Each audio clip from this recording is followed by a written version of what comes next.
Assalamualaikum warahmatullahi wabarakatuh. Untuk metode penelitian sosial, kita sudah sampai ke pertemuan 14 ya. Untuk mengenai hasil laporan tugas akhir. Kalau kita kemarin sempat bicara tentang TA, outline-nya seperti apa, baik itu metode kualitatif dan kuantitatif gitu ya. Nah, ini kita mau bahas mengenai plagiat ya. Nah, ini hati-hati sekali ketika kalian menulis gitu ya. Yang namanya kita ingin tulisan kita bagus, tapi kalau itu adalah hasil karya orang lain, untuk apa? Karena nanti pastinya dosen pembimbing ataupun dosen penguji akan melihat tulisan kamu gitu ya. Kemudian sekarang juga sudah ada yang memang aplikasi untuk melihatnya kalau ini tuh plagiat gitu. Kalau ini tuh hasil karya orang lain. Contohnya misalkan kalian menulis gitu ya. Itu adalah hasil ngelihat dari jurnal. Jadi kata-kata yang ada di jurnal kamu tulis ulang, atau kata-kata yang ada di TA orang lain kamu tulis ulang di TA kamu. Karena saking kamu nggak bisa yang namanya menulis kata-kata yang terlalu panjang atau yang terlalu banyak. Nah, itu tidak boleh. Jadi yang namanya plagiat itu ya terjadi ketika penulis menggunakan karya atau kata-kata orang lain tanpa menyatakan berhutang budi dengan cara yang benar. Dengan cara apa? Dengan cara harusnya kalau kita melakukan seperti itu, masukkanlah sumbernya. Itu siapa penulisnya, ya, tahun berapa, kan seperti itu. Ya, apalagi nggak dimasukin ke daftar pustaka, itu salah banget. Ya, jadi walaupun kamu ngelihat referensi skripsi orang, TA orang lain, disertasi orang lain, jurnal, itu patut dimasukkan, ya. Kan nggak dari buku, Bu, tapi itu adalah sumber. Ya, apalagi itu ngeri banget ya. Kalau misalkan kita ngejiplak hasil karya orang lain, nanti akan ada tindak pidananya soalnya, karena kan itu hak cipta orang lain juga gitu ya. Nah, plagiat bisa disengaja atau tidak disengaja karena tidak memahami bagaimana cara menyatakannya. Disengaja atau tidak disengaja ya plagiat tetap aja plagiat gitu kan, suatu kejahatan. Nah, ini kalau plagiat memang sudah ada peraturannya ya. Undang-Undang Nomor 20 Tahun 2003 tentang Sistem Pendidikan Nasional. Apabila terbukti karya ilmiahnya digunakan gitu ya untuk memperoleh gelar akademik, profesi, vokasi atau diploma, dan terbukti merupakan jiplakan atau plagiat, bisa yang pertama gelar kamu dicabut. Ya, harusnya AMD, mungkin harusnya sarjana ekonomi gitu ya. Bisa gelarnya dicabut. Pasal 25 ayat 2. Kemudian selanjutnya dipidana penjara paling lama 2 tahun. Ya, atau denda paling banyak 200 juta. Nah, makanya karena ini udah jelas, ada pasalnya, ada undang-undangnya seperti itu ya. Tentunya kita menghindari hal ini terjadi. Ya, supaya kalian juga tidak terkena masalah. Jadi kalau misalkan kalian melihat sumber referensi, kalian bisa menyertakan nama sumbernya dari mana.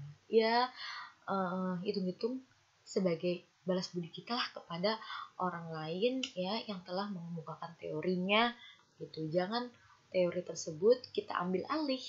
Nah, yang kedua, gratifikasi. Nah, kalau misalkan gratifikasi ini apa sih, Bu? Ya, jadi mahasiswa dilarang keras memberikan ya sesuatu gitu ya kepada dosen sebagai ya ungkapan terima kasihnya gitu ya, baik kepada dosen maupun asisten pembimbingnya dalam proses bimbingan ataupun pada saat sudah selesai bimbingan. Yang mungkin kalian udah dinyatakan lulus nih gitu ya, pengen beliin kenang-kenangan lah misalkan buat dosen pembimbingnya, ya itu dilarang. Ya, memang tidak boleh, ada peraturannya bahwa dosen nggak boleh menerima apapun dari mahasiswa, seperti itu. Kemudian yang ketiga, remedial semester 6. Mahasiswa yang ingin memperbaiki nilainya dipersilakan karena tidak ada hubungannya dengan sidang TA. Namun, apabila nilainya masih ada yang D, ya, opsional mau diwisuda atau tunda. Dan apabila nilainya E, maka tidak bisa diwisuda. Ya, sebaiknya kalau kalian udah tahu nilainya jelek, ya, lebih baik ngulang mata kuliah itu. Kalau misalkan di kampusnya atau di universitasnya ada yang namanya semester pendek untuk mengulang mata kuliah yang nilainya C, D, E gitu ya. Paling jelek ya DE lah ya. Kalau misalkan C, it's okay, masih kamu nggak apa-apa untuk nggak ngulang. Tapi kalau misalkan D atau E, ya sebaiknya ngulang aja biar aman daripada nanti kamu nggak bisa wisuda, kan seperti itu. Kemudian hasil penulisan tugas akhir ini, ya, yang pertama ketentuannya, yang pertama untuk ujian sidang tugas akhir, ya, diketik dengan menggunakan software pengolah kata yaitu MS Word. Ya, kalau misalkan menggunakan Microsoft, ya tergantung kamu sistemnya apa. Tapi kan macam-macam ya. Kalau misalkan kalian menggunakan yang lain selain daripada MS Word, tentunya ya harus disesuaikan karena kan ada font-fontnya itu kan harus Times New Roman gitu kan ya. Jadi harus setidaknya ya MS Word lah. Yang kedua, dicetak dengan printer gitu, dianjurkan pakai laser printer atau minimal inkjet printer supaya kualitas hasil yang di printnya juga kan bagus karena kan untuk sidang gitu ya. Kemudian yang C, dijilid berbentuk buku atau soft cover, jadi belum hard cover. Kalau misalkan kalian pakai hard cover itu kan tebal sekali ya, kira-kira ada berapa mili gitu kan. Tapi kalau soft cover itu biasa kayak kalian ngejilid biasa aja. Nah, itu namanya soft cover ya, dengan kayak kalian ngejilid biasa, depannya misalkan ketentuannya apa, plastik bening, belakangnya warna biru atau warna hijau, tergantung mungkin fakultasnya gitu ya. Dengan jumlah halaman untuk outline analisis deskriptif kualitatif dan analisis deskriptif kuantitatif ya, minimal 30. Nah, minimal, kalau ada kata minimal berarti harus lebih dari 30, tidak termasuk si cover ya, halaman judul, kata pengantar, daftar isi, daftar pustaka, dan lampiran. Jadi kamu benar-benar coba dihitung kembali, jangan sampai terlalu tipis gitu ya, karena yang ibu sebutkan ini tidak termasuk ke minimal 30 itu gitu ya. Bagi anak-anak yang atau mahasiswa yang sulit untuk mengetik kata-kata ataupun membuat kata-kata yang panjang banyak, pasti ini sulit banget nih ya. 30 halaman aja sulit banget pasti. Kenapa? Karena tidak terbiasa untuk mengarang gitu ya, dalam tulisan tidak terbiasa untuk itu. Jadi apalagi kata-katanya ya, apalagi kata-kata yang harus baku di dalam penyampaiannya. Kan kalau kata-kata ilmiah itu kan baku ya tentunya. Jadi kalian nggak bisa seperti kalian ngobrol sama temen ya. Kata-kata yang digunakan di dalam TA tentunya adalah kata-kata yang baku. Kemudian ya, buku tersebut dibuat jadi rangkap 3. Jadi kalau mau sidang dibikin rangkap 3 dan dibawa pada saat ujian lisan tugas akhir. Nah, kemudian yang keempat, dipresentasikan ya, pakai PowerPoint ya sebagai medianya, dengan penyimpanannya pakai CD. pada saat pelaksanaan sidang tugas akhir di hadapan para ya, jadi harus menggunakan CD pada saat kalian menyimpan slide tersebut gitu ya, atau slide presentasi tugas akhirnya kalian. Yang kedua, tahap kita ngumpulin nih TA-nya. Ya, kalau misalkan emang setelah dinyatakan lulus, ya kalau udah dinyatakan lulus ujian lisan tugas akhir, mahasiswa harus mengumpulkan tugas akhirnya yang udah direvisi. Nah, jadi kalau udah kelar, gitu ya, kan kalian revisi dulu nih, pasti ada kesalahan. Ya, masih bisa revisi nggak? Masih. Ya, diberikan waktu sama dosennya seminggu atau 2 minggu untuk merevisi TA kalian masing-masing. Setelah direvisi, baru mahasiswa tersebut mengumpulkan tugas akhir, ya, yang nantinya sudah ditandatanganin oleh pembimbing dan penguji. Dan dikumpulkan udah bentuknya si hardcover tuh yang besar, ya. Sudah bentuk hardcover, kalian bikin buku, jilid bukunya tapi bukan jilid buku biasa, tapi jilid buku yang tebal, disertai dengan CD-nya yang sudah jadi juga, yang sudah direvisi, bukan CD yang lama gitu ya. Jadi CD yang sudah direvisi, yang berisi apa? Keseluruhan isi dari tugas akhir kalian, mulai dari cover awal gitu ya, bagian isi, pendahuluan sampai akhir. Itu pokoknya semuanya sampai lampiran. Nah, yang dibuat dengan menggunakan perangkat lunak atau software Microsoft Word dan PDF. Jadi ada 2 gitu ya. Ada 2 filenya, ada yang berbentuk Microsoft Word, ada yang berbentuk PDF ya. Jadi kamu kalau yang belum ngerti cara dipindahkan gitu atau cara membuat PDF, bisa lihat dari YouTube aja tutorialnya gitu. Gampang kok, tinggal di save as-nya save as PDF gitu. Nah, kemudian bagian lampiran dapat juga dalam bentuk hasil dari pemindah komputer ya atau scan, dan dilampirkan dalam bentuk file PDF. JPG itu JPG, TIFF, GIF itu kayak gambar gitu ya. Nah, tapi lebih aman sih kalau kalian menggunakan PDF semuanya. Nah, termasuk isi daripada hasil karya wajib diserahkan. Kemudian untuk yang B, warna covernya disesuaikan sama fakultasnya. Jadi fakultas kalian tuh apa? Kalau misalkan fakultas ekonomi, tentunya di sini dikatakan adalah warna hijau. Jadi sesuai dengan ketentuan fakultas masing-masing. Nah, warna untuk tulisan dan logo dari UBSI pada hardcover dicetaknya ya tintanya berwarna emas gitu ya. Ini untuk menjadi prasyarat kalian. Jadi kalau misalkan kalian cetaknya warna hitam atau cetaknya warna putih abu-abu ya nanti akan salah, akan ulang gitu ya. Jadi harus dicetak warna tinta emas. Nah, ini pada saat ketentuan mengenai pakaian ujian. Nah, kalau pada saat kalian ujian, lisan, tugas akhir, kalian kan harus berpakaian dengan rapih. Nah, pakaiannya apa sih? Untuk pria, ya, yang pertama, baju kemeja, warnanya putih polos. Kalau dibilang kemeja, ya, otomatis bukan kaos, gitu ya. Nah, jangan macam-macam. Tidak ada garis-garisnya, tidak bercorak. Kalau dibilang putih polos, berarti tidak boleh ada motif.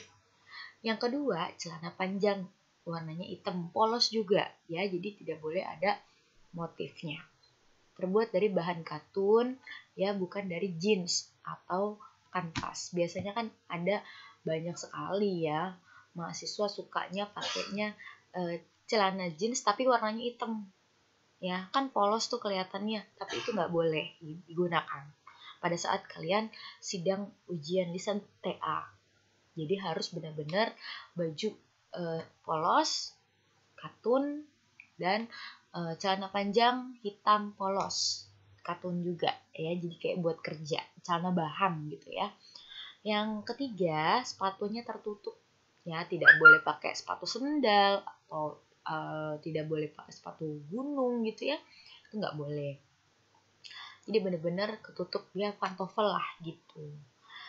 Yang D, pakaian seragam ujian dan perlengkapannya dikenakan secara rapih atau sopan. Baju seragam harus dimasukkan, jangan kalian keluarin pakaiannya, bajunya, ya itu tidak rapi dan tidak sopan. Yang kelima, menggunakan dasi panjang berwarna hitam, warnanya gelap. Jadi dasinya itu panjang, warnanya hitam gelap, dan jangan lupa menggunakan jas atau jaket alma maternya. Pada saat sidang jangan lupa dibawa alma mater BSI.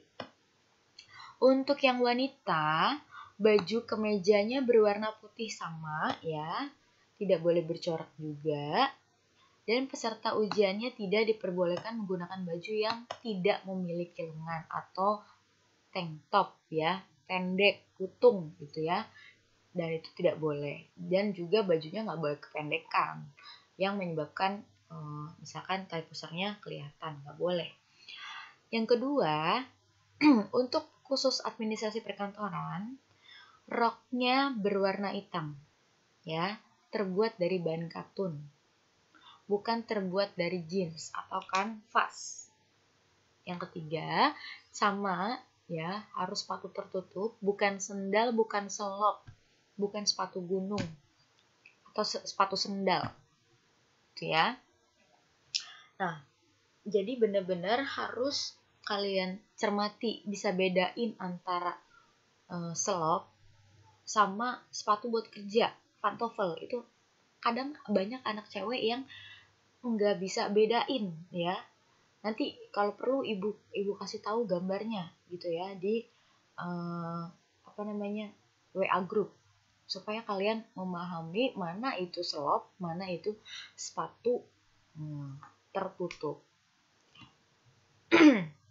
Oke, yang D, pakaian seragam dan perlengkapannya dikenakan secara rapih ya. Jadi bagian seragamnya itu bajunya harus dimasukkan juga sama ya.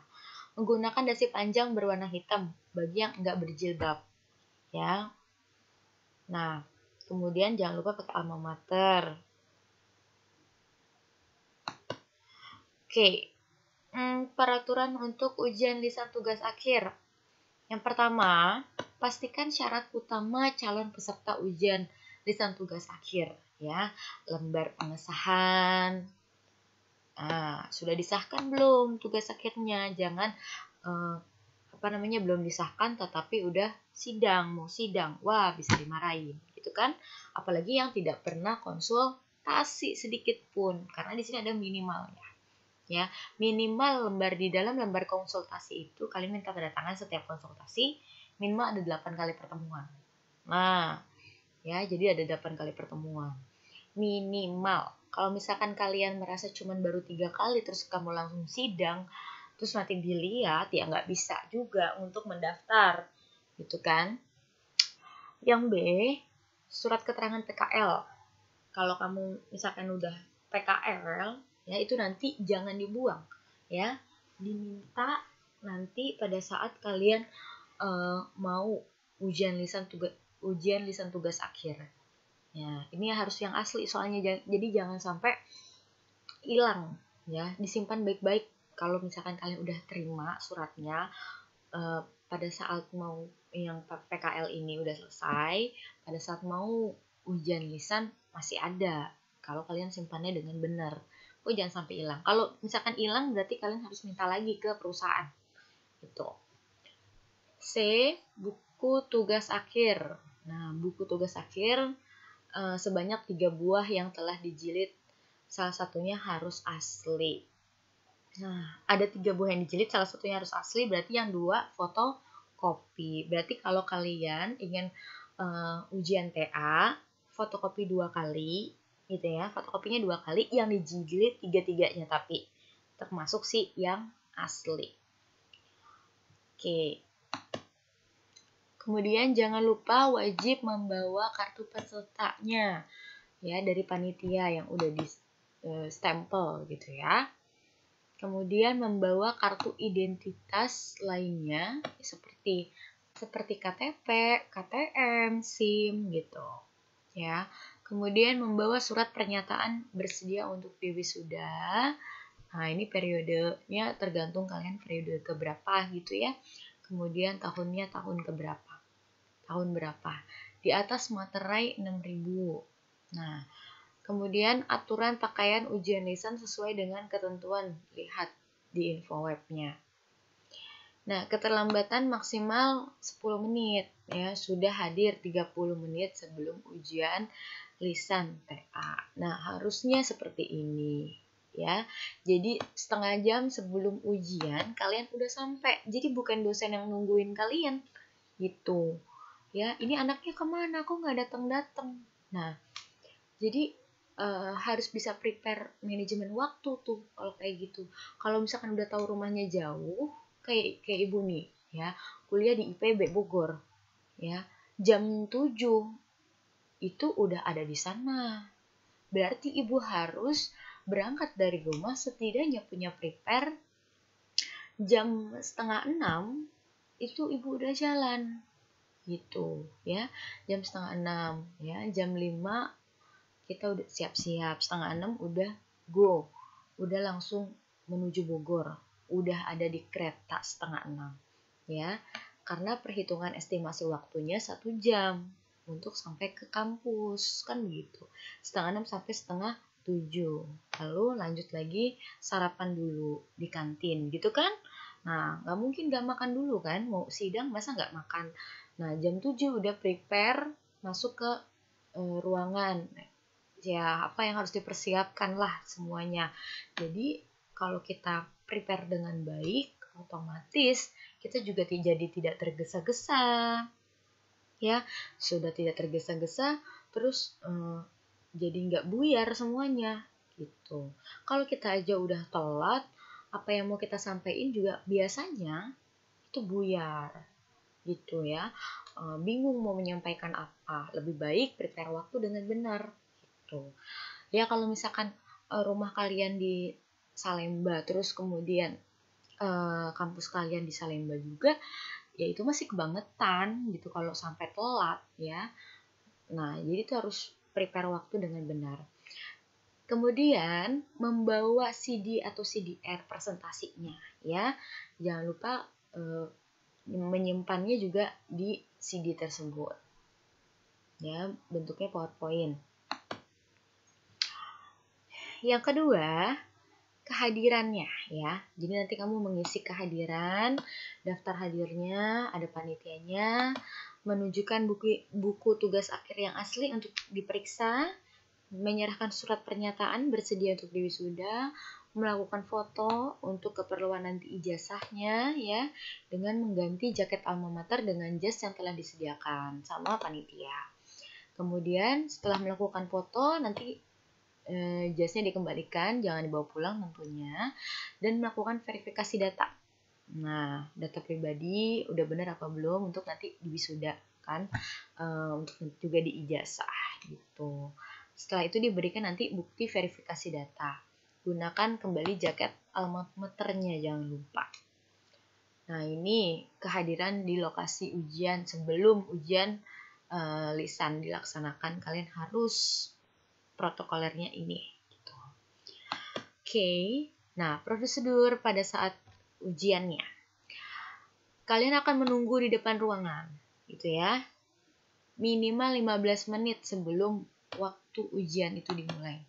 15 menit sebelum ujian dimulai, kamu udah kalau bisa sesuai dengan urutannya, duduk ataupun berdiri sesuai dengan urutannya. Yang kedua, ketika kalian dipanggil masuk ya, ketuk pintu dulu. Ya, yang sopan bicara salam. Jangan berjabat tangan dengan penguji. Yang ketiga, saat Anda masuk ke ruangan, mahasiswa langsung menuju ke meja yang ditunjuk oleh penguji. Silakan. Nah, baru kamu dipersilahkan, baru kamu duduk di situ. Atau menuju meja tersebut. Yang keempat, tempatkan berkas-berkas yang diperlukan saja yang ada di atas meja. Jadi jangan kebanyakan barang bawaan, gitu ya. Kalau barang bawaan yang lain yang tidak diperlukan bisa ditaruh di luar, titip sama teman, ya, atau di bawah meja, gitu.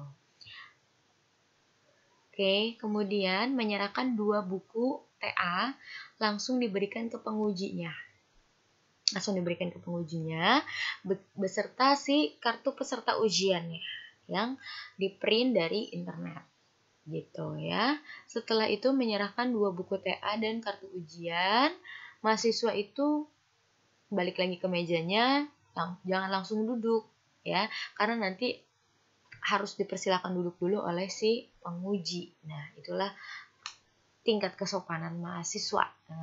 Jadi kalau misalkan emang belum dipersilakan, jangan duduk dulu. Nah, kalau udah dipersilahkan duduk, baru dah ya. Penguji nanti membuka secara resmi ujian lisan tersebut dengan memberikan beberapa informasi ya, seperti kesiapan, sehat jasmani rohani, daftar kalau misalkan bila ada revisi ya di TA-nya. Kemudian waktu ujian 60 menit, terdiri dari 10 menit kalian presentasi. Jadi presentasinya 10 menit aja. Jadi slide-nya itu jangan kebanyakan, karena presentasinya cuma 10 menit. Tuh ya. Dan 50 menit untuk tanya jawab. Ya kalau presentasi 10 menit berarti ya cuma poin-poin aja yang disampaikan itu. Jadi jangan terlalu panjang banget ya.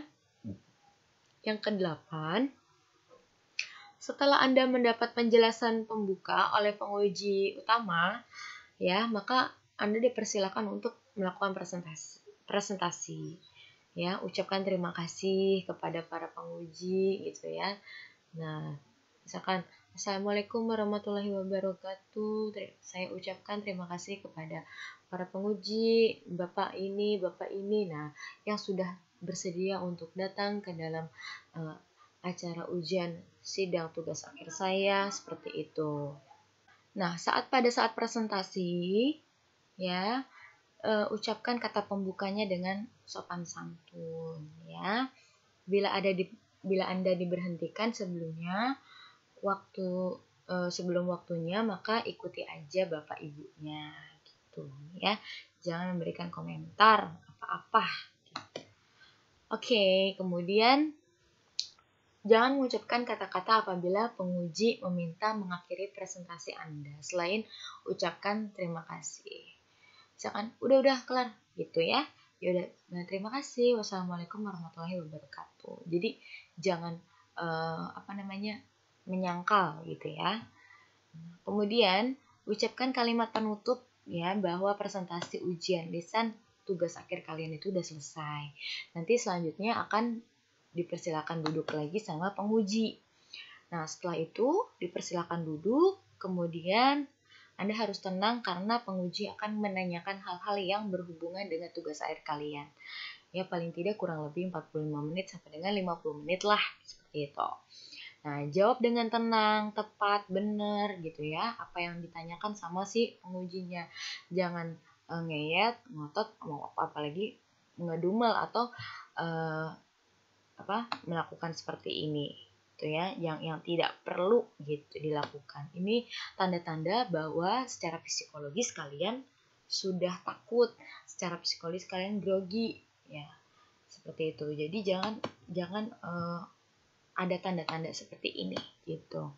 Nah, jika penguji menganggap apa yang Anda tulis di TA ini ada keliru, ada kesalahan, mungkin Anda sebaiknya meminta izin untuk menjelaskan atau mengungkapkan pendapatnya Anda. Bisa saja apa yang Anda pikirkan atau opini Anda ya pasti akan berbeda dengan opini orang lain.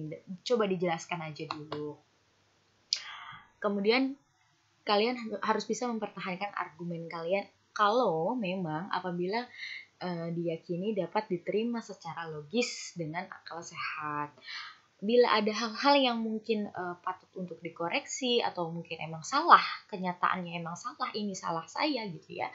Berarti ya kalian bisa mengatakan aja ya, jangan di sini disalahkan, jangan menyatakan bahwa ini adalah menurut pembimbing saya seperti ini.